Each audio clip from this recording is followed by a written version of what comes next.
nikihe kintu wabuze muri runo rugo rwanje ikintu cyose ntukironka nakugize umwamikazi mu rugo rwanje ariko sinahinzi kuteye uko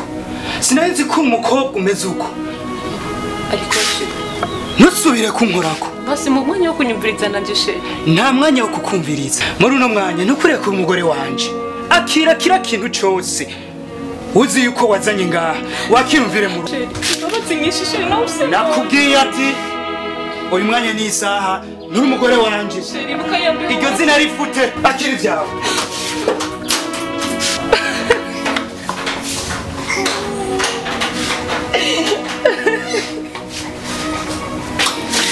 akira ibyawe bandanye inzira yakuzanye urayizi akira ibyawe ubandanye inzira yakuzanye urayizi nakubwiye iryo zina rifute mu kanwa kawe ntusubire kurivuga koresha umwanya sohoka tora ibyawe vira mu rugo wamucafuwe iyo waje uva ntuhazi nakunye ingingo uno munsi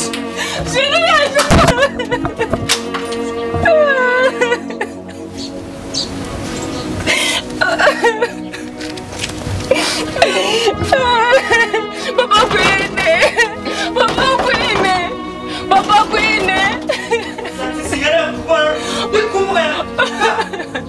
Sheri baba zipe baba rira basi Papa Queen. Namufuta no kusaka.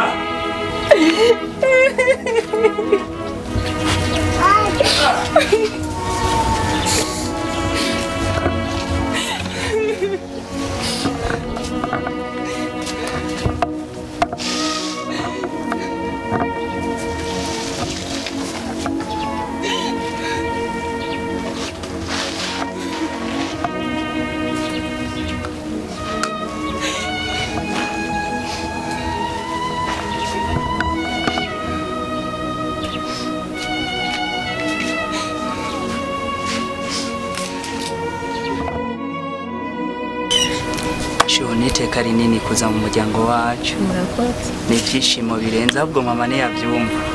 asha sindavyumva nkene bihava bigenda ndabyishimiye kuza muri family yayo nico cyifuzo cyane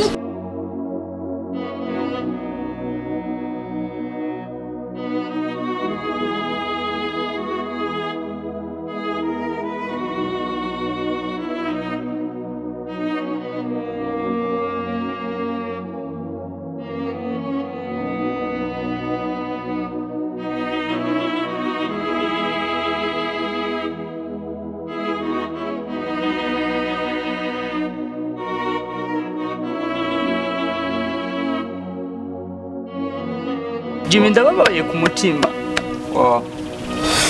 ubabajwe n'ibiki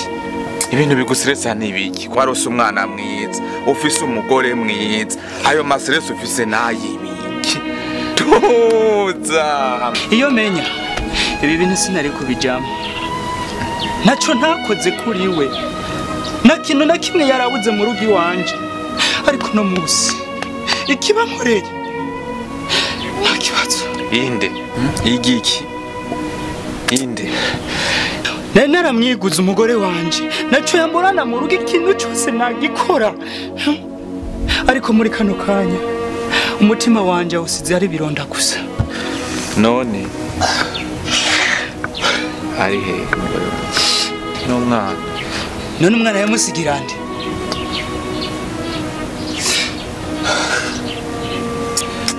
hose muhungu utabuja ngo namakosa ngo none nkujya mwana w'abandi bashaka yogira ikibazo reka basi turi kumugora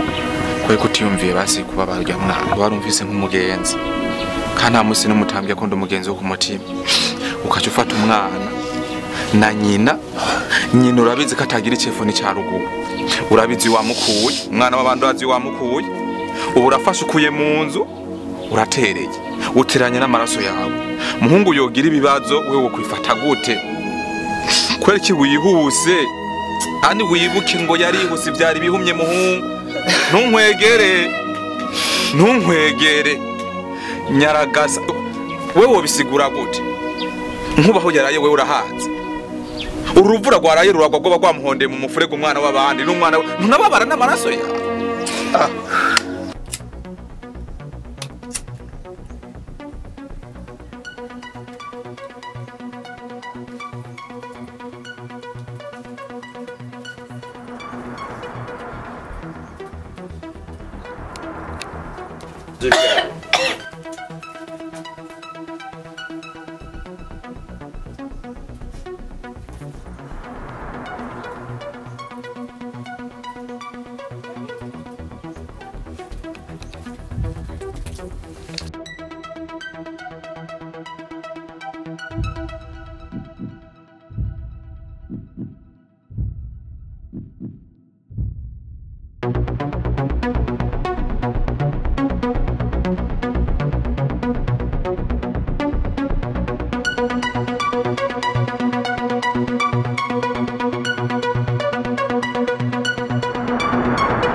Nacho ndakubwira ndo munyamahoro jana gatabi gusa ndo munyamahoro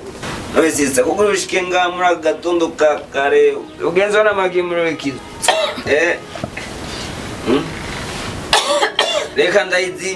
ndayizimye uko ndo munyamahoro sister yageze gute kuje mu rurozo ntungirire nabi nanje nibazo vyanguye kuko nyene umva sister jana kibazo mfitaniye nawe none vyagenze gute sha mugenzi namabanga ukubaka no kugereka ibuye kurindi bazo nyene nagize mu rugo mugabo aransohora buri yonzo nta office njana office ndara nuko vyagenze haniza riranyisha ndi horaba urabona guta umugore mwiza nkawe agazafata ikibondo nta n'icyagifise nta ngorane yifitiye akamuta mu barabara aba nibo bazobashinga amateka aba perezida aba banyumba kumi batwara igihugu neza kwanza uyo mugabo baba bakeneye gufungwa imyaka kuko umwana ni w'igihugu usigwiwe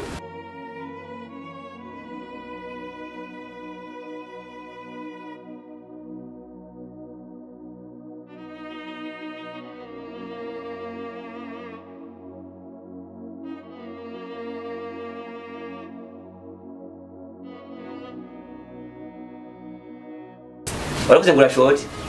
na mafaranga mfise ntakifise mugabo ndiye kanje ngene gufungura n'umwana sawa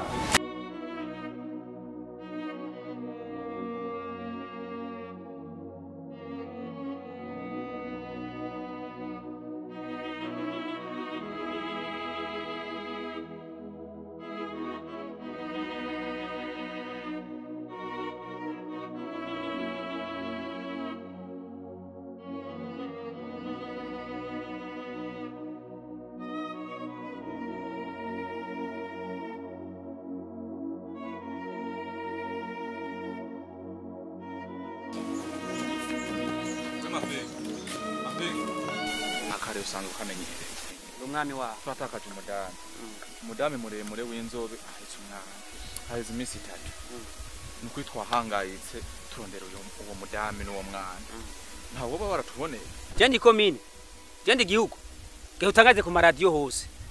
Deuza kumbaza ibintu by'uburofa je ni muri muduzi wanje peti yangu bro mfasha na bro nezi kwa systeme za mabanki gucuma amabanki kubaya kumira ibintu by'uburofa man kora ari ku bintu by'uburofa kandi nje kugira ngo tumenyane nawe nuko prince agatanga kumpresenta ko ashaka irinda office hana prince n'amahera kintu mukire kari kuyo hama je umwana nzomukurikirana nsihashi